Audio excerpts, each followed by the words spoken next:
आ गया ना जेठानी जी का रिप्लाई। मैंने कहा था ना ये औरत कभी नहीं सुधरने वाली है, इसको चुल मची हुई है, इसलिए इधर उधर कूद रही है। अभी जेठानी जी की हिम्मत नहीं हो रही है कि जिसने इतने सारे एलिगेशन जेठानी जी पे लगा दिए, या फिर ये कहे कि पोल खोल दी जेठानी जी की, सो कॉल्ड जेठानी जी की, तो उनके बारे में एक भी शब्द बोला जाए, क्योंकि इनको कहीं ना कहीं ये पता है कि ये बोलेंगी तो इनके और राज खुलेंगे। तो अब ये ले दे के इधर उधर सबके पीछे पड़ गए। जेठानी जी ने फिर से चैलेंज कर दिया है सपना को कि अब तू बुला के देख मेरी उनको, मम्मी जी को, मेरी सास को, वहीं आ जाऊंगी, ये कर लेगी। अबे तुझ जैसी औरत पे ना क्या कहूँ, मतलब समझ जाओ तुम, वही है यार। लालत है इस औरत पे, सच में गुस्सा इतना ज्यादा आता है। ये औरत ना तो खुद सास की कदर करती है, ना तो उनसे बात करती है, और ना ही वो इससे मतलब रखती है। लेकिन फिर भी इस औरत को नहीं चाहिए कि सास किसी से मतलब रखे, किसी के यहाँ पे जाए, इंक्लूडिंग अपने भाई अपने घर पे जाए। तुम्हें बिल्कुल भी शर्म नहीं आती इतनी गंदी सोच रखते हुए? तुम्हारा घर आना जाना कोई बंद करवा दे तो तुम्हें कैसा लगेगा? तुम्हारा तो बस ये चलता है मेरे घर वाले तो ऐसे हैं, मेरे घर वाले तो वैसे हैं, लेकिन दूसरा अपने घर वालों से मतलब ना रखे। जो तुम सपना को चैलेंज करी ना, इनडायरेक्टली तुम धमकी दे रही हो उसको कि अब तू देख मैं बुलाती है तो मैं क्या कर लेती हूँ। अरे तुम क्या कर लोगे यार? तुम जैसी बेशर्म औरतों को ना, सच में अगर तुम उसके घर पहुंच भी जाओगे ना तो छित्तर खा के ही वापस आओगे। वो उन्होंने दिखा दिया है, उसने बोल दिया है कि तू मेरी रिश्तेदार नहीं है। मतलब इतना बड़ा कल तमाचा पड़ा, तुझे अकल नहीं आई? वैसे तो तुझे आने वाली नहीं, क्योंकि तुझे तो जिंदगी ने इतना बड़ा तमाचा मारा हुआ है भाई। लेकिन तुझे जब भी अकल नहीं आई, तू जब भी, छी यार कैसी औरत है सच में। मतलब दिन ब दिन ये औरत अपनी जो औकात है उसको गिराती जा रही है। इतना भी क्या है, इतना भी क्या इंसान को घमंड? और किस चीज़ का घमंड? सब कुछ तो बिखेर के बैठी हुई है अपने हाथ से। मैं और उसको खरीद लूंगी ऊपर से नीचे तक। तो खरीद के दिखाना, क्या होता है किसी औरत को खरीदना? पता है इस चीज़ का मतलब? तुमने भी जब इतने सारा दहेज दिया था, यानी कि तुमने भी अपने दामाद को तुम्हारे माँ बाप ने खरीदा ही था क्या? इसलिए उस पर इतना रोब चलाती हो? सास ससुर को भी खरीदा था क्या, इसलिए उन पर रोब चलाती हो? मतलब कैसी बहू हो तुम? तुम्हारी तो दिख गया आज कि तुम ना सिर्फ जेठानी ही बेकार नहीं हो, तुम तो बहू भी बेकार हो। अब ये तो तुमने साबित ही कर दिया। तुम इनडायरेक्टली डायरेक्टली धमकी दे रही हो अपनी सास को कि तुम जाके दिखाओ तुम्हारे साथ क्या करती हूँ, और तुम धमकी दे रही हो सपना को कि बुला के दिखाओ कि तुम्हारे साथ क्या करती हूँ, वहीं ना आ जाऊंगी। भाई क्या कर लेगी तू जाके वहाँ पे? हैं क्या करेगी? जो तुमने यहाँ पे किया हुआ है अपने सास ससुर के साथ में, कि गाली गलौज शुरू कर देती है, तेरे घर वाले यहाँ पे पहुँच जाते हैं उनसे मारपीट करने के लिए अगर वो जरा सा कुछ बोल दे। यार सच में, सच में बुआ जी अब तो ना तरस आने लगा है। ये कहते हैं ना कि भाई सास बुरी होती है, ससुर बुरे होते हैं। नहीं भाई, ऐसे भी लोग होते हैं दुनिया में। तो आपकी जो परिभाषा जिन लोगों की है ना कि बहू के ऊपर अत्याचार हो रहा है, ये हो रहा है, ये देख लो, ये है वही बहू है जो सास ससुर के ऊपर अत्याचार करती हैं।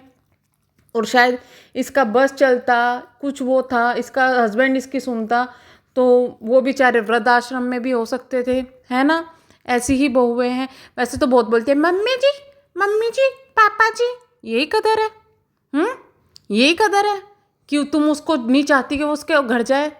अरे किस चीज़ का तुम इतना रौब चलाती हो? मैं तो कहती हूँ उनको जाना चाहिए, अब तो और जाना चाहिए। और सपना ने उसी दिन कह दिया था वो नहीं रखती मतलब। अगर तुम्हारी सास उसके घर जाएगी, वो फिर वीडियो बनाएगी, फिर व्लॉग बनाएगी, वो उसकी चॉइस है।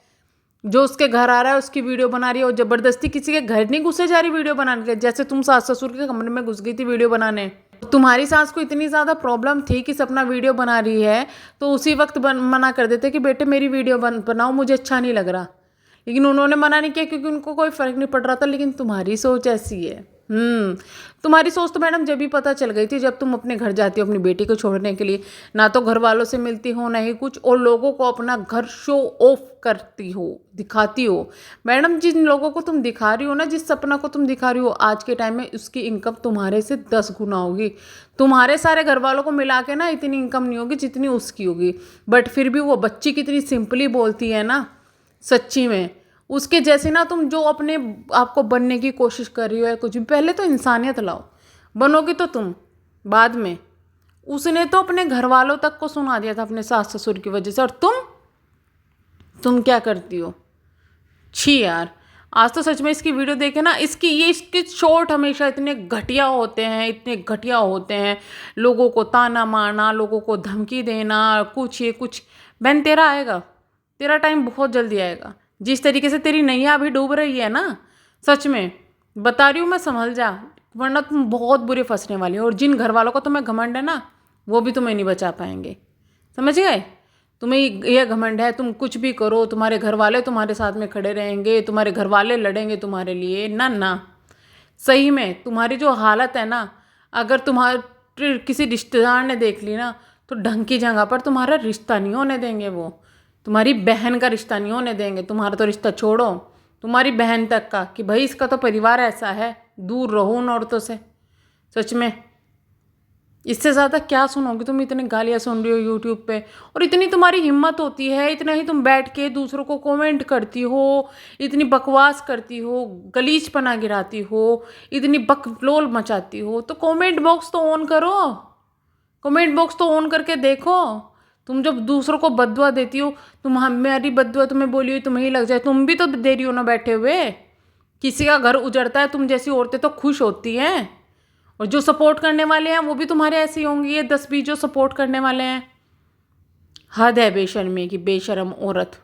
सपना के साथ ना उसका परिवार ही नहीं, आधे से ज़्यादा यूट्यूबर खड़े हुए हैं, यूट्यूब खड़ा हुआ है, ठीक है। तुम कुछ नहीं बिगाड़ सकती उसका। जितनी तुम धमकियाँ दे रही हो ना, अपनी धमकी अपनी जेब में रखो। हद है यार इस बेशर्म औरत की। सच में मैं तो कहूँ, तुम्हारे घर वालों के यहाँ पे तुम्हारी जैसी ही बहू आनी चाहिए। तुम्हारी जैसी ही बहू आए तो उन्हें शायद समझ में आएगा, थोड़ी बहुत अकल आएगी कि वो क्या कर रहे हैं दूसरे के घर के साथ में, किस तरीके से घर बर्बाद किया हुआ है। सच में अब तो तरस आने लगा है तुम्हारे सासुर पर, तुम्हारे पति पर। कैसे झेल रहे होंगे। शायद वो तुम्हारे बच्ची की वजह से ही तुम्हें यहाँ पे रहने दे रहे हैं।